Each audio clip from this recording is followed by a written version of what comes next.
Hello everyone, स्वागत है आपके इस नए वीडियो में। आज के इस वीडियो में बताने वाले हैं मैट्रिक परीक्षा 2023 के लिए राष्ट्रभाषा हिंदी यानी नन हिंदी का 7वां प्रैक्टिस सेट, जो कि इससे पहले 6ठा प्रैक्टिस सेट पूरी तरह से कंप्लीट कर दिया गया है। अगर आप अभी तक नहीं देखे हैं तो प्लेलिस्ट में जाकर देख सकते हैं, और चैनल पर नए हैं तो चैनल को सब्सक्राइब ज़रूर कर दें, क्योंकि शुरू से लेकर अंत तक चैप्टर वाइज सभी प्रश्न कराए जा रहे हैं। तो चलिए शुरू करते हैं। रामधारी सिंह दिनकर किस निबंध में जीवन के रोजमर्रा के व्यवहारों पर टिप्पणी है? ऑप्शन हौसले की उड़ान, ठेस, ईर्ष्या तू ना गई मेरे मन से, ईदगाह। तो इसका राइट आंसर हो जाएगा ऑप्शन नंबर गो, यानी ईर्ष्या तू ना गई मेरे मन से रामधारी सिंह दिनकर निबंध में जीवन के रोजमर्रा के व्यवहारों पर टिप्पणी है। अगला प्रश्न, यह सभी साहित्यकार दिनकर का संबंध किस राज्य से है? ऑप्शन उड़ीसा, उत्तर प्रदेश, मध्य प्रदेश, बिहार। तो इसका राइट आंसर हो जाएगा ऑप्शन नंबर घ, यानी बिहार। सभी साहित्यकार दिनकर का संबंध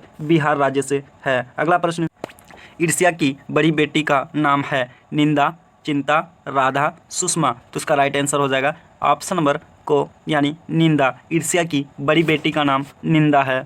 अगला प्रश्न, तुम्हारी निंदा वही करेगा जिनकी तुमने भलाई की है, यह किनका सूत्र वाक्य है? ऑप्शन नीत्शे, महात्मा गांधी, ईश्वर चंद्र विद्यासागर या विवेकानंद। तो इसका राइट आंसर हो जाएगा ऑप्शन नंबर गो, यानी ईश्वर चंद्र विद्यासागर का ये सूत्र वाक्य है, तुम्हारी निंदा वही करेगा जिसकी तुमने भलाई की है, और आजकल ये हकीकत भी है। अगला प्रश्न, रामधारी सिंह दिनकर का जन्म हुआ? ऑप्शन बिहार में, बंगाल में, उड़ीसा में, उत्तर प्रदेश में। तो इसका राइट आंसर हो जाएगा ऑप्शन नंबर को, यानी बिहार में। रामधारी सिंह दिनकर का जन्म बिहार में हुआ था। अगला प्रश्न, वकील साहब यानी वकील साहब क्या है? देखते हैं ऑप्शन। ऑप्शन नंबर को, ईर्ष्यालु हैं, परोपकारी हैं, उदासीन है, राजनीतिज्ञ है। तो इसका राइट आंसर हो जाएगा ऑप्शन नंबर को, यानी ईर्ष्यालु। वकील साहब जो हैं वो ईर्ष्यालु हैं। अगला प्रश्न, मूल रूप से रामधारी सिंह दिनकर हैं यानी क्या हैं? ऑप्शन कहानीकार, कवि, उपन्यासकार, निबंधकार। तो आप लोग जानते होंगे, इसका राइट आंसर हो जाएगा ऑप्शन नंबर खो, यानी कवि। मूल रूप से रामधारी सिंह दिनकर एक कवि हैं जो कि कविता लिखते हैं। अगला प्रश्न, यार ये तो बाजार की मक्खियाँ है जो आकरण हमारे चारों ओर भिन भिनाया करती है, ये पंक्ति है? ऑप्शन मात्सुतुंग की, लेनिन की, नीत्शे की, कार्ल मार्क्स की। तो इसका राइट आंसर हो जाएगा ऑप्शन नंबर गो, यानी नीत्शे की। नीत्शे की ये पंक्ति है, यार ये तो बाजार की मक्खियाँ हैं जो आकरण हमारे चारों ओर भिन भिनाया करती है।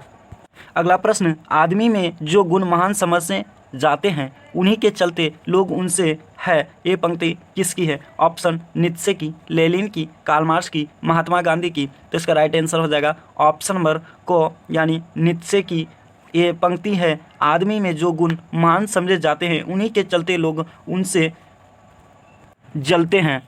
अगला प्रश्न, ईर्ष्या से बचने का उपाय देश अनुशासन है? ऑप्शन शारीरिक, मानसिक, आंतरिक या बाहरी। तो इसका राइट आंसर हो जाएगा ऑप्शन नंबर खो, यानी मानसिक। ईर्ष्या से बचने का उपाय मानसिक अनुशासन है। अगला प्रश्न, तनाव को कम करने में व्यक्ति की अपनी डैश खास योगदान देते हैं? ऑप्शन अंतरात्मा, परमात्मा, बुद्धि, विवेक। तो इसका राइट आंसर हो जाएगा ऑप्शन नंबर को, यानी अंतर आत्मा तनाव को कम करने में व्यक्ति की अपनी खास योगदान देते हैं। अगला प्रश्न, सही संतुलित जीवन के प्रति एक दृष्टिकोण विकसित करने का सीख है? ऑप्शन ईदगाह, खेमा, ठेस, ईर्ष्या तू ना गई मेरे मन से। तो इसका राइट आंसर हो जाएगा ऑप्शन नंबर घो, यानी ईर्ष्या तू ना गई मेरे मन से सही संतुलित जीवन के प्रति एक दृष्टिकोण विकसित करने का सही तरीका है। अगला प्रश्न, वकील साहब से संबंधित क्या सही नहीं है? ऑप्शन वे सुखी हैं, खाने पीने से अच्छे हैं, बाल बच्चे हैं या मृदुभाषिणी हैं। तो इसका राइट आंसर हो जाए ऑप्शन नंबर को, यानी वे सुखी हैं, जबकि वे सुखी नहीं था। तो ये कथन गलत है, यानी ये ऑप्शन गलत है। तो हो जाएगा वे सुखी हैं। वकील साहब से संबंधित क्या सही नहीं है? तो वो सुखी नहीं थे जबकि वो दुखी थे, यानी दूसरे से ईर्ष्या करके वो खुद दुखी हो जाते थे। अगला प्रश्न, कबीर किस भक्ति धारा के कवि हैं? ऑप्शन निर्गुण भक्ति धारा, सगुण भक्ति धारा, ऑप्शन दोनों या कोई नहीं। तो इसका राइट आंसर हो जाएगा ऑप्शन नंबर को, यानी निर्गुण भक्ति द्वारा। कबीर निर्गुण भक्ति धारा के एक कवि हैं। अगला प्रश्न, कबीर किस काल के कवि हैं? ऑप्शन आदिकाल, भक्ति काल, रीति काल, आधुनिक काल। तो इसका राइट आंसर हो जाएगा ऑप्शन नंबर खो यानी भक्ति काल। कबीर भक्ति काल के कवि हैं। अगला प्रश्न, मैं कहता हो आखिर देखी, तू कहता कागज की लेखी। पंक्ति उद्धृत है यानी ये जो पंक्ति है किस कविता से ली गई है? ऑप्शन कबीर के पद से, पीपल से, करमवीर से, बिहारी की दोहे से। तो इसका राइट आंसर हो जाएगा ऑप्शन नंबर को यानी कबीर के पद से ये लिया गया है, जो कि कबीर के पद में है, मैं कहता हो आखिर देखी, तू कहता है कागज लेखी।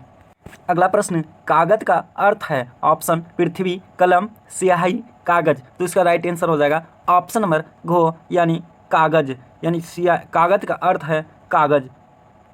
अगला प्रश्न, मोको का अर्थ है? ऑप्शन उसका, इसका, मुझको, कागज। तो इसका राइट आंसर हो जाएगा ऑप्शन नंबर गो यानी मोको का अर्थ मुझको होता है या है। अगला प्रश्न, मोको का ढूंढे बंदे में तो तेरे पास में प्रस्तुत पंक्ति उद्धृत है? ऑप्शन बिहारी की दोहे से, पीपल से, कबीर के पद से या झांसी की रानी से। तो इसका राइट आंसर हो जाएगा ऑप्शन नंबर गो यानी कबीर के पद से ये लिया गया है, जिसमें लिखा हुआ है मोको कहाँ ढूंढे बंदे में तो तेरे पास में। अगला प्रश्न और इस सेट का अंतिम प्रश्न, कबीर के अनुसार ईश्वर कहाँ निवास करते हैं? ऑप्शन केवल में, मस्जिद में, काव्य कैलाश में या सच्चे हृदय में। तो इसका राइट आंसर हो जाएगा ऑप्शन नंबर घो हो जाएगा, जो कि सच्चे हृदय में यानी कवि के अनुसार ईश्वर सच्चे हृदय में निवास करते हैं। अगर आप नॉन हिंदी के साथ साथ उर्दू का चैप्टर वाइज यानी सभी प्रश्नों का PDF लेना चाहते हैं तो दिए गए टेलीग्राम का लिंक डिस्क्रिप्शन में है, वहां से आप मैसेज करके हासिल कर सकते। इसी तरह के चैप्टर वाइज सभी प्रश्न के लिए चैनल को सब्सक्राइब करना ना भूलें, साथ में बेल आइकन को भी प्रेस कर दें ताकि मैं जब भी वीडियो अपलोड करूं तो सबसे पहले आप तक पहुंचे और आपसे एक भी प्रश्न मिस ना हो। साथ ही साथ अगर वीडियो अच्छा लगा हो तो वीडियो को लाइक, कमेंट और दोस्तों के साथ शेयर ज़रूर करें। तो मिलते हैं फिर नेक्स्ट वीडियो में, तब तक के लिए जय हिंद, जय भारत, जय बिहार।